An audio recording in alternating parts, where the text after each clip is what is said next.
अस्सलाम वालेकुम, कैसे हैं आप लोग। उम्मीद है खैरियत से होंगे। आज हम 2 किलो बीफ कढ़ाई बनाएंगे। आधा किलो या 1 किलो तो सभी बना लेते हैं बड़ी आसानी से, लेकिन 2 किलो के लिए सोचते हैं कि कैसे बनेगी। लेकिन यहाँ पर आपने स्टेप फॉलो करने हैं, बहुत ही लाजवाब बनेगी, इतनी जायकेदार कि सब उंगलियाँ चाटते रह जाएंगे। तो चलें वीडियो को शुरू करते हैं। उससे पहले आप हमारे चैनल को सब्सक्राइब कर लें, बेल का आइकन दबा दें। यहाँ पर मैंने 2 किलो बीफ लिया है, इसमें थोड़ी हड्डी भी है। हड्डी के साथ लेंगे तो इसका टेस्ट और भी ज़्यादा ज़बरदस्त आएगा। तो इसकी दरमियानी सी मैंने बोटी करवा ली है। इसको पहले हमने धो लिया था। धोने के बाद इसको प्रेशर कुकर में डाल देंगे और 3 बड़ी इलायची डालेंगे इसके अंदर, थोड़ी सी दालचीनी डालेंगे और 3 छोटी इलायची डाल देंगे। इससे क्या होगा कि इसमें जो स्मेल है वो ख़त्म हो जाएगी। एक बड़े साइज़ का प्याज काट कर इसमें डाल देंगे और साथ ही 2 टेबलस्पून लहसुन अदरक का पेस्ट है या कुटा हुआ लहसुन अदरक ऐड कर लें। और 800 ग्राम टमाटर थे जिनको मैंने चॉप कर लिया। आप इनका पेस्ट बना के भी डाल सकते हैं। अब यहाँ पर टमाटर इसलिए डालेंगे हमें पानी कम डालना पड़े, तो आधा गिलास पानी का इसमें डाल देंगे। और नमक हस्बे जायका मैं 1 चाय का चम्मच ऐड कर रहा हूँ, बाकी नमक बाद में ऐड कर लीजिएगा। आधा चाय का चम्मच हल्दी पाउडर। जो बाज़ार में कढ़ाई मिलती है उसमें हल्दी पाउडर नहीं इस्तेमाल किया जाता, लेकिन यहाँ पर हम इस्तेमाल कर रहे हैं क्योंकि ये एंटीसेप्टिक होता है, सेहत के लिए बहुत ही फ़ायदेमंद है। इसको अच्छे से मिक्स कर लेना है। अब ये पानी देख लें, हमने बिल्कुल कम डाला है, सिर्फ टमाटरों के पानी में ही इसने पकना है। ढकना लगाएंगे और इसको सीटी बजने के बाद हमने 12 से 15 मिनट पकाना है। बाकी आप अपने इलाके के हिसाब से टाइम कम ज़्यादा कर सकते हैं। तो अच्छे से जब स्टीम निकल जाए तो इसका ढकना खोलेंगे और ढकना खोलने के बाद आपने चेक कर लेना है कि गोश्त जो है वो अच्छे से गल चुका है या नहीं। अगर नहीं गला तो इसको थोड़ा सा टाइम और लगा लें ताकि अच्छे से गल जाए। ये देखें गोश्त बिल्कुल अच्छे से गल चुका है। तो अब हमने इसको कढ़ाई में डालना है क्योंकि यहीं पे इसका स्टेप जो है वो शुरू होता है। ये दूसरा स्टेप है, यहाँ पर हमने इसकी भुनाई करनी है। तो कढ़ाई में डालने के बाद हमने इसका जो पानी है उसे खुश्क करना है। अब हाई फ्लेम के ऊपर इसको पकाना शुरू करेंगे और इसका पानी जो है उसको ड्राई करेंगे। बीच बीच में चम्मच चलाते रहेंगे ताकि नीचे ना लगे। और इसके साथ ही आप हमारे चैनल को सब्सक्राइब कर लें, बेल का आइकन दबा दें ताकि इस तरह की वीडियोस आपको मिलती रहें। और अगर अलसी की पिनियाँ मंगवाना चाहते हैं हमसे तो उसके लिए भी आप रब्ता कर सकते हैं। स्क्रीन के ऊपर नंबर आ रहा है 0300252029 2520 629।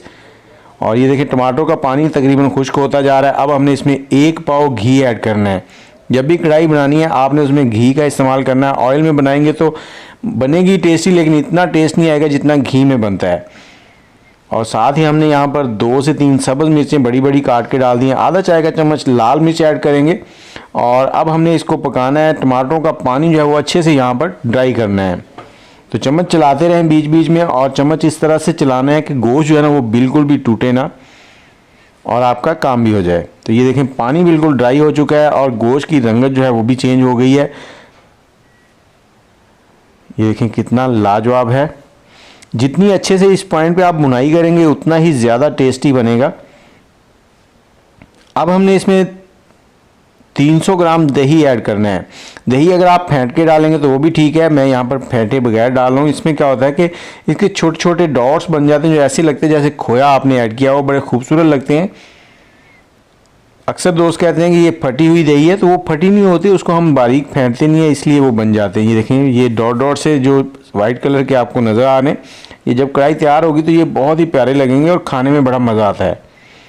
तो अब हमने दही का पानी जो है इसको भी ड्राई करना है और साथ ही हमने यहाँ पर 2 टेबलस्पून धनिया पाउडर डालना है। धनिया पाउडर जो है बिल्कुल बारीक नहीं है, ये हमारा घर का पिसा हुआ है, ये थोड़ा दरदरा सा है। और साथ ही आधा चाय का चम्मच काली मिर्च ऐड करेंगे। अब भुनाई करनी है हमने अच्छे से ताकि दही का पानी जो है बिल्कुल ड्राई हो जाए। आप किस शहर से बैठ के हमारी वीडियो देख रहे हैं ये भी ज़रूर बताएं। जैसे ही दही का पानी ड्राई हो जाएगा कुछ इसकी रंगत इस तरह से हो जाएगी और खुशबू जो है बहुत ही लाजवाब आएगी और जो ऑयल है वो आपको सेपरेट होता नज़र आएगा। ऑयल जो है वो साइड में होने लगेगा इस तरह से। और इस पॉइंट पे आपकी कढ़ाई जो है बिल्कुल रेडी हो चुकी है। इसमें अगर आप चाहें तो गरम मसाला ऐड कर सकते हैं घर का, अगर वो ऐड नहीं करना तो आपकी कढ़ाई रेडी है। इसमें धनिया डालें और थोड़ी सी क्रीम ऐड करें, सब्ज़ मिर्च ऐड करें और सर्व करें।